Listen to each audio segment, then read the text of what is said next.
Olá, você acompanha comigo agora no programa Mais Saúde de hoje.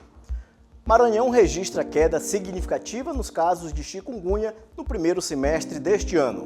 No quadro Vacina Sim, veja os locais dos postos de saúde para a aplicação da vacina contra meningite, Covid, tetravalente, BCG e tétano. O Hospital Infantil Dr. Juvencio Matos fecha o primeiro semestre com mais de 192 mil atendimentos. O quadro Fala Doutor desta semana está de cara nova. O assunto é atividade física para uma vida mais saudável. E mais, o alerta para a doação de leite materno no Dia Mundial da Amamentação. No estúdio, uma entrevista com o médico coloproctologista Flávio Roberto. Ele vai falar sobre a doença de Crohn. Eu sou Ismael Gama e o programa Mais Saúde está no ar.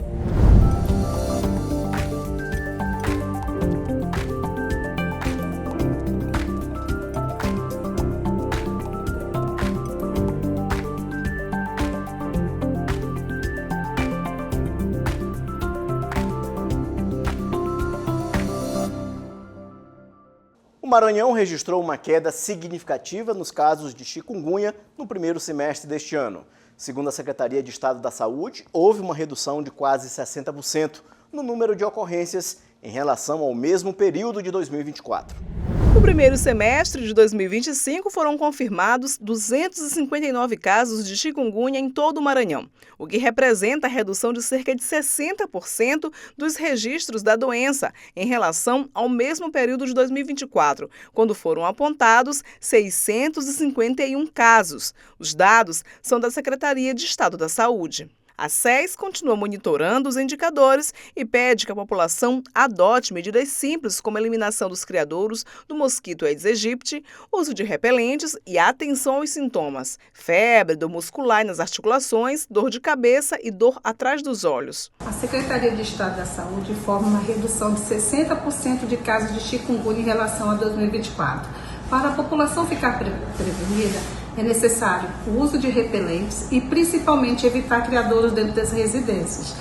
Aceitar a visita do agente de endemias para que ele possa tratar os reservatórios que devem ser tratados. Se a pessoa apresentar algum sintoma, como febre, dor de cabeça, dor nos olhos, procure a unidade de saúde evitando a automedicação. Ainda de acordo com a Secretaria, a queda no número de casos de pessoas com chikungunya no Maranhão é resultado das ações de vigilância epidemiológica, intensificação das campanhas de conscientização junto à população e a ampliação das medidas de controle dos vetores, em especial do Aedes aegypti. A Secretaria Municipal de Saúde divulga as unidades de saúde que as vacinas contra meningite, Covid, tetravalente, BCG e tétano estão disponíveis. Acompanhe no nosso quadro Vacina Sim.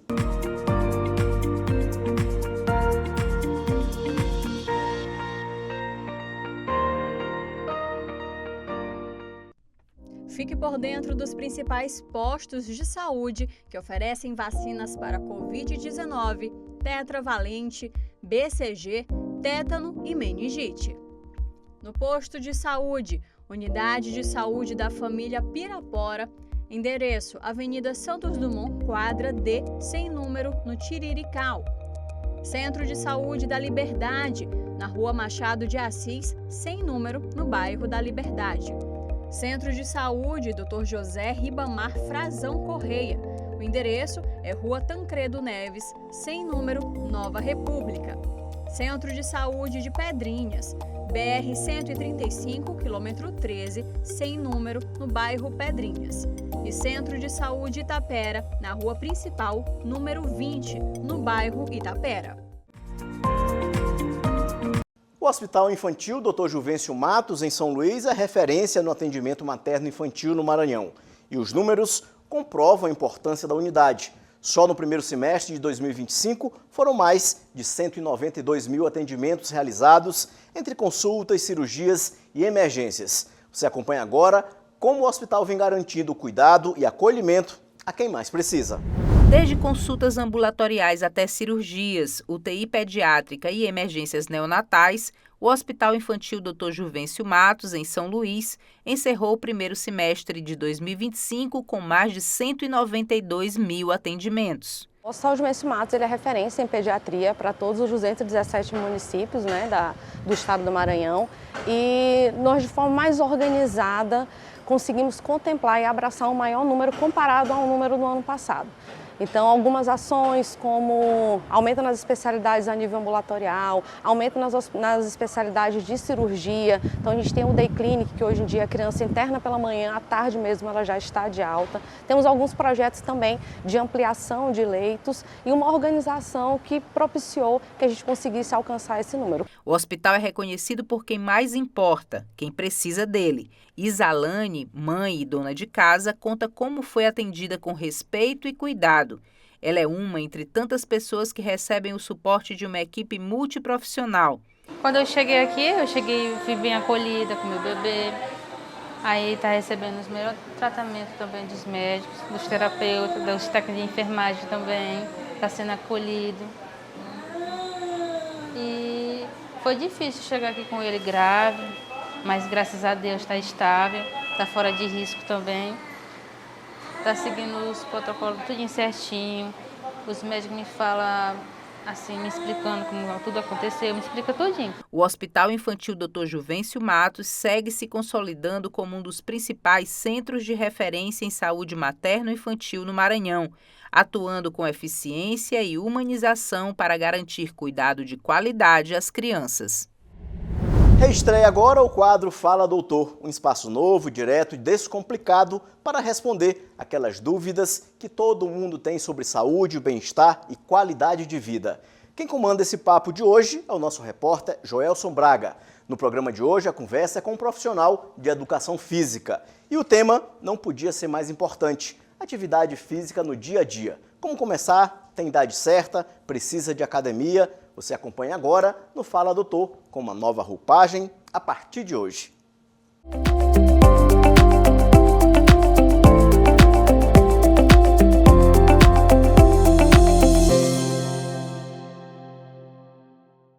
Na vida moderna, o sedentarismo tem um alto fator de risco na vida das pessoas. E para a gente se afastar desse sedentarismo, o ideal é a prática da educação física regular.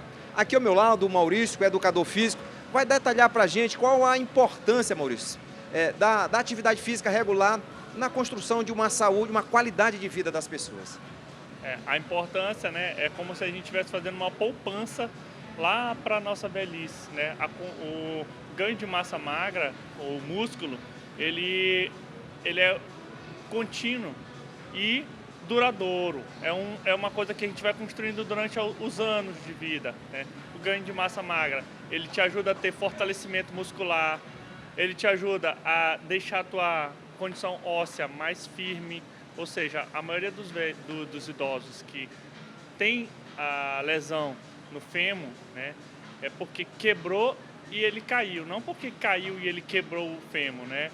Porque o fêmur ele não foi forte o suficiente com o passar do tempo, com a musculatura não ficou tão forte e por isso ela teve essa quebra do fêmur e aí perde qualidade de vida, fica numa cadeira de roda, fica inválido. Sempre precisar de outra pessoa para fazer as coisas básicas do dia a dia, né? E aí fica limitado.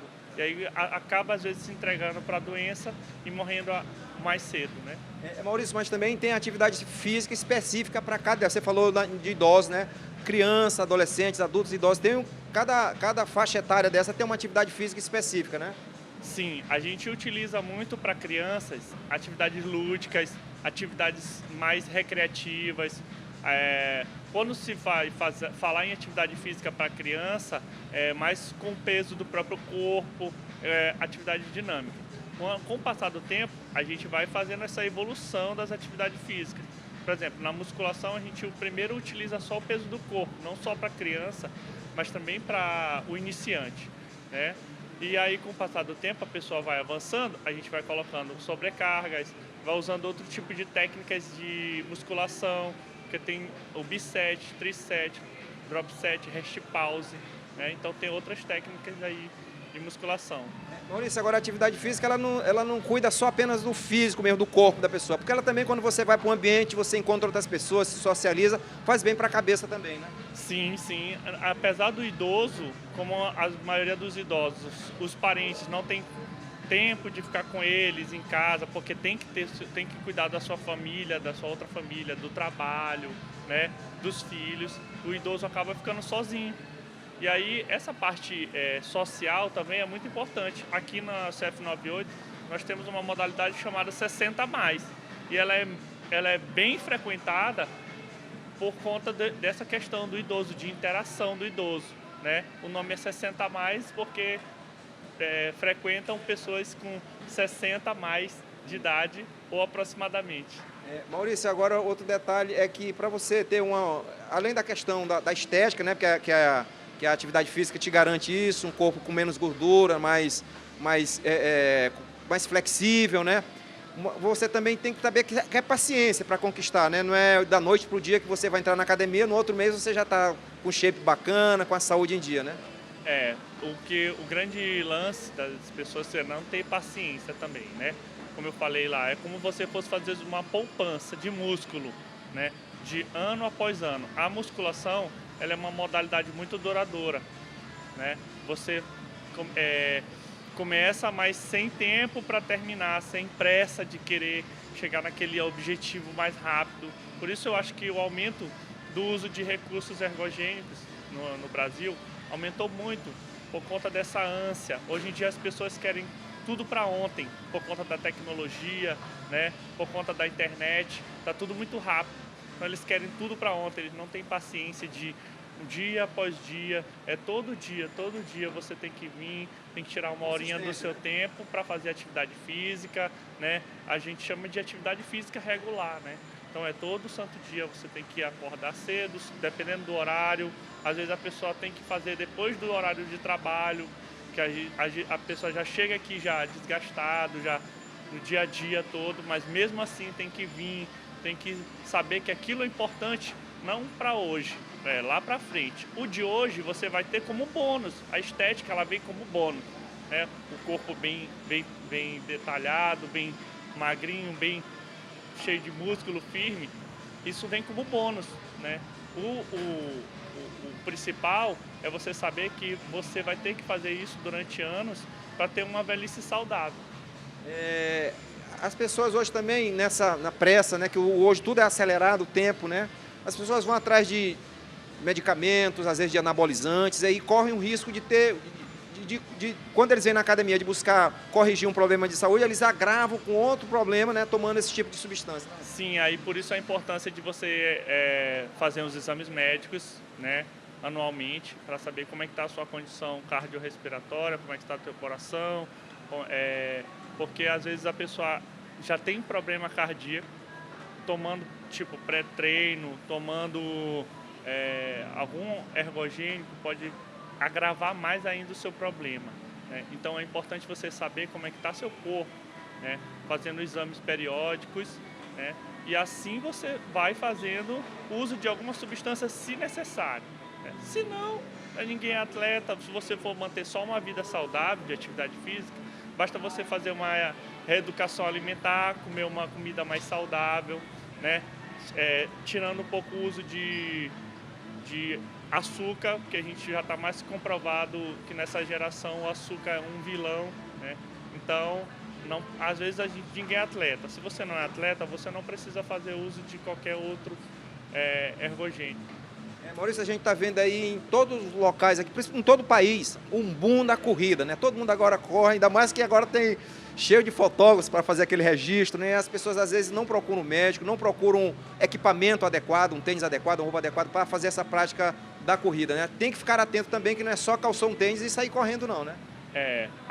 Esse crescimento exponencial da corrida, ele é bom por um lado, né? Porque é mais gente fazendo atividade física, é mais gente procurando uma atividade física que goste ou procurando uma atividade física em grupo. Isso é bom por um lado, mas você tem que ter um cuidado de procurar uma assessoria esportiva se você tiver uma condiçãozinha melhor. Você tem que ter cuidado de procurar um equipamento bom, um tênis bom, né? Não é só chegar, calçar um tênis e sair correndo. Você tem que seguir todo um cronograma, toda uma planilha de treino. Já chegou pessoas se reclamando para mim de dor no quadril, dor no joelho, dor no tornozelo, canelite, tá demais. Por quê? Porque acaba exagerando, acha que o teu corpo não tem um limite, você pode simplesmente chegar e correr todo santo dia. Não, você tem que ter um cronograma de evolução de treino, porque a corrida ela é um treino e acaba sendo que você pode exagerar demais, né? Você correr 2, 3 quilômetros, mas se você correr todo santo dia, vai botar na ponta do lápis quantos quilômetros não vai dar no final do mês. Vai estar um volume muito grande, dependendo da idade da pessoa e da condição física da pessoa, né? Então, só a corrida também em si, ela também não vai te ajudar muito. Ela vai melhorar a sua vida, claro, vai te tirar do sofá, mas é importante que você também, além da corrida, faça um treino específico, faça uma academia, uma musculação, por exemplo. Aqui no CF98 nós temos um treino específico só para corrida. Maurício, só para encerrar, paciência, né, persistência e pensar nisso, né, que a atividade física não é só para aquele momento ali, é para a vida toda, né, como você falou, uma poupança que lá no futuro você vai colher os frutos de que você está fazendo hoje para o seu bem-estar, né? Isso, e você tem que achar uma atividade física que você goste, né? A gente não faz nada obrigado, porque se você não sentir prazer na atividade física, você não vai demorar muito tempo ali, você não vai se sentir bem. Então é importante você procurar uma atividade física que você goste. Pode ser a musculação, pode ser a corrida, pode ser o beach tênis que está em alta, o futevôlei, o vôlei, pode ser qualquer atividade física, natação, mas só que você tem que fazer uma atividade física que goste, né? Ela tem que gerar prazer para você, porque aí sim ela vai gerar endorfina, né?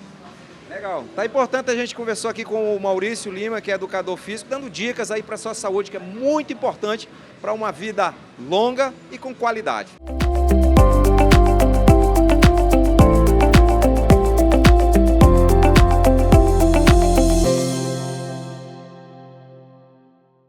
E acompanhe no próximo bloco, no Dia Mundial da Amamentação, o alerta para doações aos bancos de leite da capital. No estúdio, uma entrevista com o médico coloproctologista Flávio Roberto.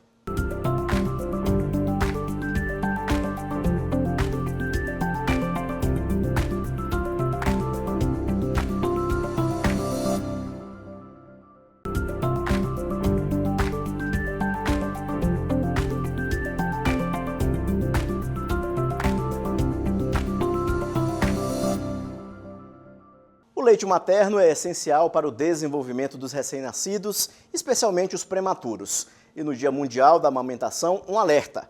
O estoque do banco de leite do Hospital Universitário Materno Infantil, em São Luís, está abaixo do necessário para atender a demanda. A repórter Milena Dutra mostra como a doação pode salvar vidas e como a legislação maranhense também apoia essa causa. Isadora está coletando leite para a filha que nasceu prematura e ainda está na UTI neonatal do Hospital Universitário Materno Infantil em São Luís. Ela sabe que este é o bem mais precioso para a saúde da sua bebê. Eu estou fazendo isso aqui para minha filha, né? Ela ainda está na dieta zero, mas eu estou tirando aqui para deixar armazenadinho para ela, para quando ela sair dessa dieta, ela poder aproveitar desse colosso ainda, né? Que é essencial para a criança, né? O leite doado ajuda a salvar a vida de bebês prematuros internados na UTI neonatal aqui do Hospital Universitário Materno Infantil, como a filha da Isadora, que nasceu há poucos dias e necessita tanto desse líquido tão precioso. Mas, de acordo com a administração do hospital, o estoque está em baixa. O ideal seria receber, no mínimo, 5 litros de leite materno por dia, mas, às vezes, não aparece nenhuma doação. Por isso, a campanha Agosto Dourado vem conscientizar as mães que têm uma produção boa de leite materno a vir aqui, doarem e ajudar a salvar vidas. Quando tem férias, grandes feriados, a gente sempre tem uma baixa no nosso estoque, porque as mães precisam dar atenção a outros filhos. A questão da doação é um ato de amor, né? Então, assim, ela não pode só querer doar e botar uma bomba rapidinho e tirar o leite, não. Ela precisa se preparar, tem toda uma técnica para ela retirar esse leite humano. Então, sempre a gente está precisando de novas doadoras. Em 1º de agosto é celebrado o Dia Mundial da Amamentação. No Brasil, o mês do aleitamento materno foi instituído pela Lei Federal 13.435, de 2017, para intensificar ações de conscientização sobre a importância do aleitamento materno e da doação. No Maranhão, também existem leis estaduais que se unem à causa. Em 2024, foi sancionada a Lei 12.252, de autoria da presidente da Assembleia Legislativa, deputada Iracema Vale, que instituiu a Semana de Conscientização e Incentivo à Amamentação no Maranhão. De acordo com a legislação, o evento tem início no dia 19 de agosto, data em que é comemorado o Dia Estadual da Amamentação. A campanha também ganhou reforço quando o governador Carlos Brandão sancionou a Lei 12.216, de 2024, chamada de Lei Agosto Dourado, de autoria da deputada doutora Viviane, que torna agosto o mês dedicado ao incentivo à amamentação em todo o estado. A cor dourada simboliza o padrão ouro de qualidade do leite materno. O estoque do Hospital Materno Infantil está quase vazio, mas à espera de novas doações urgentes e necessárias. A mãe do prematuro, infelizmente, ela nem sempre tem o leite naquele momento para oferecer para o seu bebê. E é por isso que a gente precisa da doação de outras mães para poder ajudar aqueles bebezinhos que estão na UTI a sair mais rapidamente desse quadro bem crítico de saúde. Isadora quer tornar-se doadora de leite para outros bebês também e se unir a esta corrente do bem. Se eu produzir muito mais, posso até fornecer para outras crianças também, né, que está precisando e que não está tendo esse leite materno na UTI. No programa de hoje, a nossa entrevista é com o médico, coloproctologista e mestre em cirurgia Flávio Roberto. Ele vai falar sobre a doença de Crohn, que é uma condição inflamatória crônica que afeta o trato gastrointestinal, causando sintomas como dor abdominal, diarreia e perda de peso. Pode comprometer qualquer parte do sistema digestivo e seus sintomas variam em intensidade, dentre outros assuntos. Seja bem-vindo ao programa Mais Saúde de hoje, Dr. Flávio Roberto. Muito obrigado, é uma honra estar aqui mais uma vez para a gente conversar sobre assuntos que são muito importantes para a saúde da população. Doutor, quais são os sintomas mais comuns que indicam a necessidade de um profissional como o senhor? A busca da especialidade em coloproctologia, ela se dá por qualquer alteração ao nível intestinal. Constipação, diarreia, dor abdominal, perda de peso, sangue nas fezes, presença de um catarro espesso nas fezes. Tudo isso pode indicar a necessidade de uma consulta com um especialista em coloproctologia. Doutor, hemorroidas são muito comuns. Como é que é o tratamento e também as possibilidades de cirurgia? Variam de problema para problema, de paciente para paciente? Como é que funciona? A gente tem que entender que a gente, todo mundo quando nasce com uma esponjinha dentro do reto. Chama-se colchinho hemorroidário, que vulgarmente é chamado de hemorroida normal. Então todo mundo tem aquela esponjinha que é formada por uma artéria, as veias, músculos e recoberto pela mucosa do reto ou do canal anal. Situações como constipação, ficar sentado no vaso muito tempo, esforço evacuatório, fezes ressecadas, história familiar, que é a questão genética, são fatores que vão fazer esses vasos se dilatarem, vai chegar mais sangue naquele local e ela vai cair, dando origem à doença hemorroidária. Acredita-se que entre 70% e 80% da população vai ter pelo menos um episódio de doença hemorroidária ao longo da vida e que pelo menos 50% vai evoluir com a doença crônica. Com relação ao tratamento, o tratamento tem que ser individualizado, cada pessoa é uma pessoa. Então existe uma classificação da doença hemorroidária, grau 1, 2, 3 e 4. Grau 1 é aquela que só dói e sangra, grau 2 ela sai para fora, mas volta espontaneamente, grau 3 ela sai para fora quando da evacuação e retorna com alguma manobra, seja digital ou abdominal, e grau 4 fica o tempo todo para fora. Então, dependendo do grau, eu tenho algumas técnicas. Primeiro, tratamento clínico, com higiene local, não usar papel higiênico, medicação, algumas pomadas tópicas. Eu posso lançar mão de um procedimento ambulatorial chamado ligadura elástica, que serve para grau 1 ou grau 2, e a grau 3 e grau 4 são cirúrgicos, normalmente. A grande questão é que quando a gente fala em cirurgia de hemorroida, já vem um trauma do pós-operatório da cirurgia de hemorroida.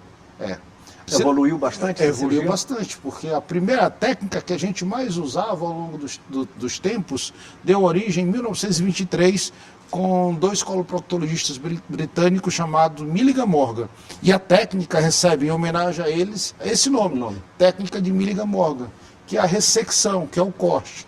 Isso gera um pós-operatório mais doloroso, com risco de lesão muscular, com dificuldade evacuatória, sangramento, alguns casos até de hemorragia. Então, se criou um medo por conta dessa técnica, que é uma técnica que resolve a doença hemorroidária. Contudo, o pós-operatório é mais laborioso. Hoje a gente tem técnicas mais modernas que têm uma boa resolutividade, com menos dor, com menos desconforto, retorno mais rápido ao trabalho, com menos dificuldade evacuatória. Então, a gente tem, das técnicas mais modernas, a gente tem a técnica grampeada, que hoje já não se usa tanto, porque é uma técnica de 1984, né, para o italiano, que é o Pescatori, que começou a aventar a técnica, e Antônio Longo, em 84, efetivou a técnica, e em 93, um japonês chamado Morinaga descobriu uma das causas da hemorroida, que é o fluxo de sangue que chega nos vasos hemorroidários. E ele começou a amarrar esses vasos, dando origem à técnica por Doppler, que é a entropexia retal, chamada Endopex. E agora, mais recente, a gente tem um laser. O laser, ele permite uma selagem dos vasos hemorroidários, trazendo ao paciente um maior conforto pós-operatório. Hoje a gente opera de manhã, dá alta ao paciente à tarde, tem um paciente que com uma semana retorna a dirigir no carro, sem dor, sem desconforto. Então, hoje evoluiu-se bastante, mas a gente tem que entender que cada caso é um caso, cada paciente é um paciente. Tem paciente que não vai ser elegível para usar uma única técnica específica, às vezes a gente tem que usar duas técnicas associadas para que a gente possa ter um resultado mais efetivo a longo prazo. Doutor, o senhor falou aí que tem muita gente que tem o hábito de ficar no vaso sanitário quando vai ao banheiro com o celular na mão por horas e horas, por muito tempo. Isso é um hábito muito prejudicial. Muito ruim, que prejudica bastante. A gente tem que entender o seguinte, o vaso sanitário ele foi feito para abrir a região glútea. Quando abre a região glútea, expõe o canal anal. Só que eu tenho a ação da gravidade, o peso do corpo e o vetor de saída é o canal anal. Então vai chegar mais sangue, vai inflamar mais, vai prolapsar mais, vai ter mais queixas e mais desconforto com relação à doença hemorroidária. Doutor, em relação à prisão de ventre, existe muita reclamação? Como é que é um tratamento para a pessoa que tem prisão de ventre grave, que passa muitos dias sem conseguir fazer as necessidades? Antigamente a gente usava o critério temporal para classificar a constipação. E a gente sabe que isso não é verdade. Aí todo mundo olha assim, mas você pode ir ao banheiro todo dia e ser constipado. Então, o tempo não é mais uma questão referência. Por quê? O que tem que ser relacionado, o que eu posso classificar o paciente de constipado ou não, é uma evacuação satisfatória, com fezes bem formadas, sem dor, sem sangramento. Então, se eu vou ao banheiro a cada 2 dias, mas eu não tenho dor, as fezes são bem formadas, eu não tenho esforço evacuatório, eu tenho uma sensação de evacuação completa, eu não posso dizer que aquela pessoa é constipada, porque aquele é o ritmo daquela pessoa. Mas, principalmente em mulheres que tenham menos músculos no assoalho pélvico do que o homem, é comum uma doença chamada síndrome da evacuação obstruída. É uma sensação de evacuação incompleta. Ela vai ao banheiro, consegue evacuar um pouco, ela não fica satisfeita. Daqui a pouco, daqui a algumas horas, ela tem um segundo reflexo evacuatório para tentar eliminar o que ela não conseguiu eliminar na primeira vez. Então isso é muito comum. E esse é um tipo de constipação. Por isso que o lapso temporal não é mais referência. Ela está indo todo dia ao banheiro, e muitas das vezes 2, 3 vezes ao banheiro no mesmo dia, mas tem uma evacuação incompleta, tem uma evacuação às vezes dolorosa, com sangue e com fezes ressecadas. E isso é um tipo de constipação. Então é muito comum. E muitas pessoas às vezes não se dão conta desse pequeno detalhe. E a constipação, ela pode ser apenas a ponta do iceberg de várias outras doenças associadas, entre elas o câncer de intestino, entre elas a doença inflamatória intestinal, porque muito se começa com constipação intestinal. Doutor, em relação à alimentação, ela é importante para a saúde do intestino, né? A alimentação é primordial, existe o tripé básico, né? Alimentação rica em fibra, redução de gordura e boa ingesta hídrica. Então isso é fundamental. A gente tem que entender, eu sempre comparo com meus pacientes uma coisa que é... Antigamente, sabe como é que a gente fazia feijão, né? Uhum. Feijão a gente botava de molho, que é o ideal para se fazer até hoje, muita gente não faz, porque aquela espuma que sai, ela é uma enzima que o nosso corpo não consegue absorver e a gente gera muito distensão gases, por gás, então é importante deixar o feijão de molho pelo menos de 12 a 24 horas. Mas o que acontece com o feijão? Quando a gente bota de molho, o feijão incha, a água diminui. No nosso organismo, quando a gente ingere fibra, acontece a mesma coisa. Quando a gente dá água para a fibra incha, a água diminui, a fibra ao inchar, ela promove o funcionamento intestinal, ela promove a peristalse, ela estimula o intestino. Então, se eu dou fibra para um paciente e ele não ingere água, eu posso ter um outro problema, que é a constipação paradoxal, o uso de fibra. É aquela pessoa que come mamão, come psyllium, chia, linhaça, ameixa. Doutor, não consigo funcionar. Bebe água? Não.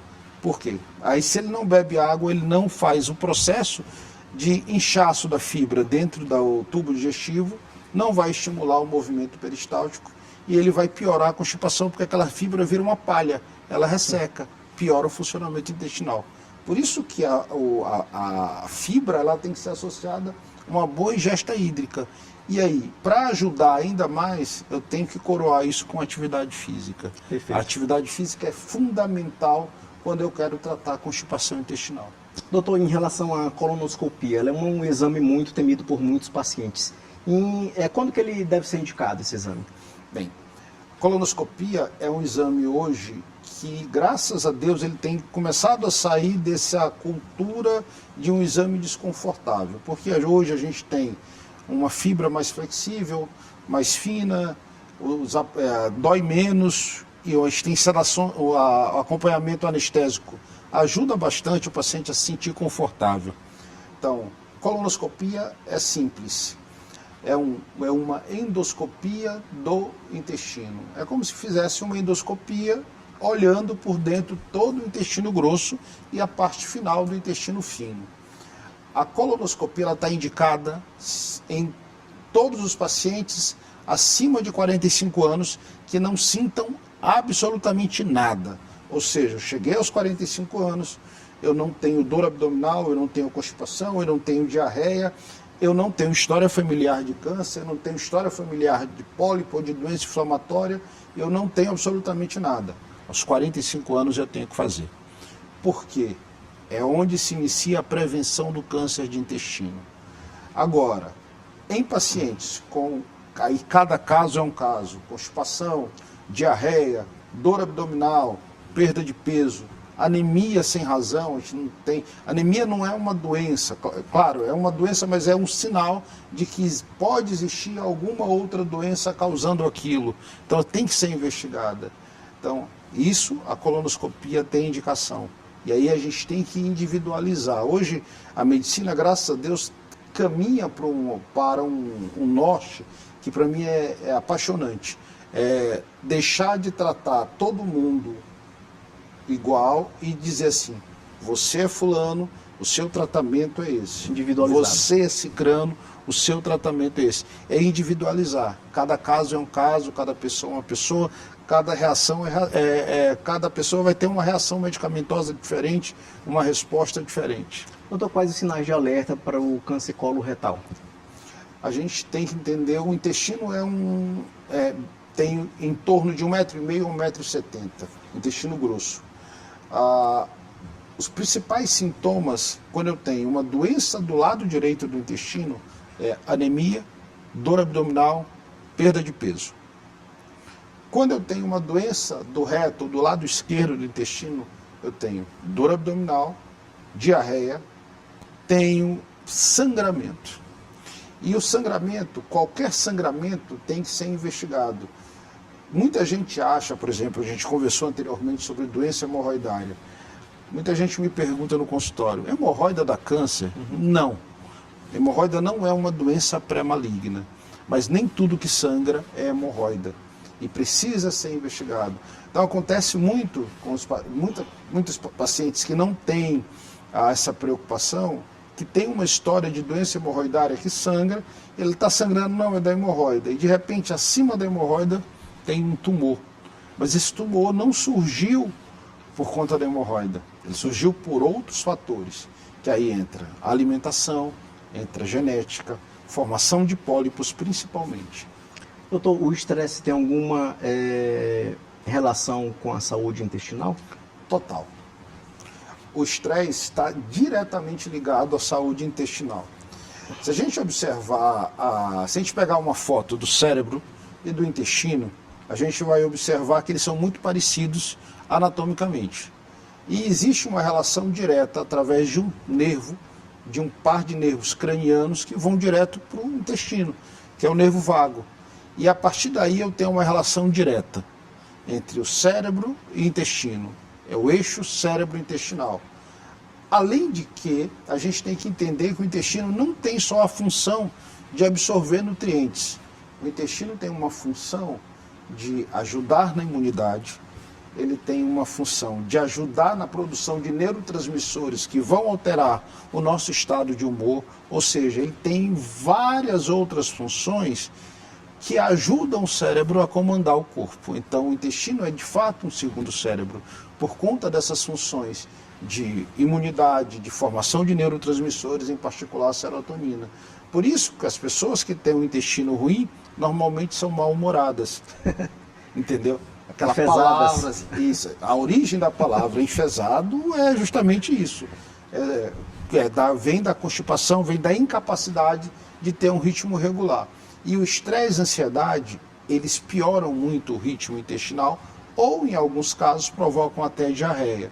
Por exemplo, nós tivemos recentemente o Enem, a garota vai fazer o Enem, tem uma diarreia sem razão porque está muito preocupado com uma prova, não sabe o que é que vem na prova, ou você tem uma entrevista de emprego, uma entrevista de trabalho e tem uma alternância do ritmo intestinal por isso. Isso mostra a influência dos neurotransmissores no intestino e no cérebro que vão alterar o ritmo intestinal, então estão diretamente ligados. Doutor, e a doença de Crohn?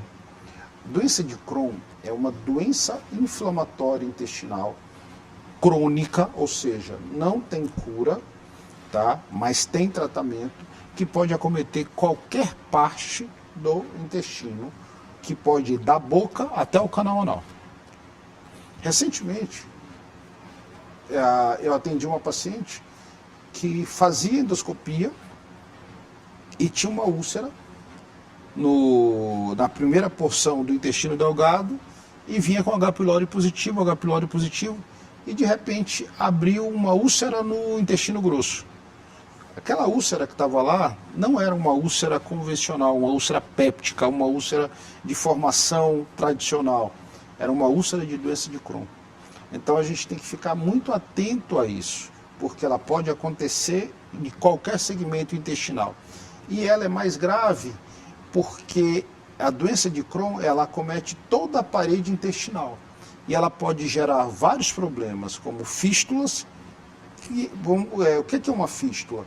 Fístula é uma comunicação anormal entre um órgão e outro. Ou seja, eu posso ter uma comunicação anormal, por exemplo, entre o intestino grosso e a vagina, o intestino grosso, a bexiga, entre o intestino delgado e o próprio intestino delgado, entre o intestino delgado e o intestino grosso. Isso a doença de Crohn pode provocar. E essa é a importância de um diagnóstico adequado para um tratamento adequado.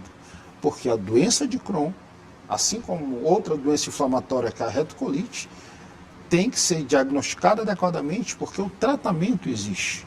Agora, o tratamento depende muito do paciente, porque ele tem uma série de restrições iniciais. E à medida da resposta da medicação, ele vai retomando algumas coisas e pode ter uma vida normal. A doença de Crohn ganhou muito corpo graças, infelizmente, a um paciente famoso, que é o jornalista Evaristo Costa, sim, que se pronunciou nas redes sociais com relação a ser portador da doença e mostrou como estava o status do seu tratamento. Então, assim, às vezes, mesmo a gente tratando, às vezes não consegue uma resposta imediata. Então, essa é a importância de um diagnóstico adequado, de um diagnóstico precoce, de um acompanhamento adequado. Hoje a gente tem uma série de medicações, tanto no SUS como na rede privada, que nos ajudam a controlar a doença. Agora, ela precisa ser diagnosticada adequadamente. Recentemente eu operei um garotinho de 11 anos, com uma fístula perianal de doença de Crohn. Então, você imagina... Pode acometer qualquer idade, né? Qualquer idade. E a gente está tendo um acometimento muito comum em crianças. Então, a gente está vendo um boom em crianças que a gente se assusta como especialista. Então, você imagina um garotinho de 11 anos, jogador de bola, a vida inteira pela frente, com um diagnóstico para o resto da vida. Então, como isso afeta a cabeça dele? Então, foram 5 cirurgias. A primeira cirurgia, ele perguntou para mim, quando é que eu posso jogar bola? Eu disse, não, espera 2 dias, porque a gente tirou o abscesso, colocou um dreno, depois foi fazendo as limpezas a cada mês, até chegou o momento de fechar, graças a Deus. Uhum. E é uma das coisas mais gostosas que a medicina tem. Eu recebi um vídeo dele depois, de forma privada, ele agradecendo. Então, para mim, aquilo é maravilhoso. Então, mas você imagina o quanto foi importante esses 5 meses, tendo um diagnóstico adequado, tendo a medicação adequada, o acompanhamento adequado, até chegar ao fim. Ele está livre da doença de Crohn? Não, não está. Ele vai continuar usando medicação. Tem tratamento, né? Isso. Mas aquilo que o impedia de ter uma vida social está sanado, entendeu? Então, isso que é importante. Eu acho que quando você dá um diagnóstico precoce para doença de Crohn, para câncer, para qualquer outra doença, e você trata isso de uma maneira adequada, isso você pode devolver ao paciente uma qualidade de vida que ele quer, né? Eu brinco muito com ele, só tem um defeito, né? É o time que ele torce. Doutor, em relação a pacientes que já fizeram procedimentos, quais as recomendações durante o curso da vida? Os procedimentos intestinais, eles podem ser até, de uma certa forma, limitantes, entendeu? Então, por exemplo, se a gente retira muitos segmentos intestinais, esse paciente ele pode ter um déficit de absorção de nutrientes, então ele vai ter que ter uma dieta mais rica em carboidrato, mais rica em coisas que sejam absorvidas mais rapidamente. Então isso vai variar muito de paciente a paciente. Então, e de caso a caso. O pós deles, principalmente com a doença inflamatória intestinal, é um pós mais rigoroso, que é acompanhado com psicólogo, nutricionista, com coloproctologista e com gastroenterologista, e a gente faz um grupo de discussão com relação a isso. A gente faz parte de alguns grupos de discussão e muitos de WhatsApp, que a finalidade é justamente tentar achar em um caso que a gente tenha dúvida qual a melhor saída para aquele paciente. É aquela coisa de individualizar o tratamento do paciente, para dar um melhor resultado para ele, para favorecer com que ele volte à vida social dele. É o que a gente quer, é envelhecer com saúde. Doutor Flávio Roberto, muito obrigado por sua participação aqui no Mais Saúde mais uma vez. Estou à disposição, às ordens, é uma honra estar aqui. Me sinto muito honrado de estar presente e de poder conversar e passar essas informações que são tão importantes para o nosso dia a dia, que é cuidar da nossa saúde intestinal. Muito obrigado. Muito obrigado mais uma vez. Esse foi o programa Mais Saúde de hoje. Para você, um bom início de semana. E a gente se encontra no próximo domingo às 9 da manhã. Até lá.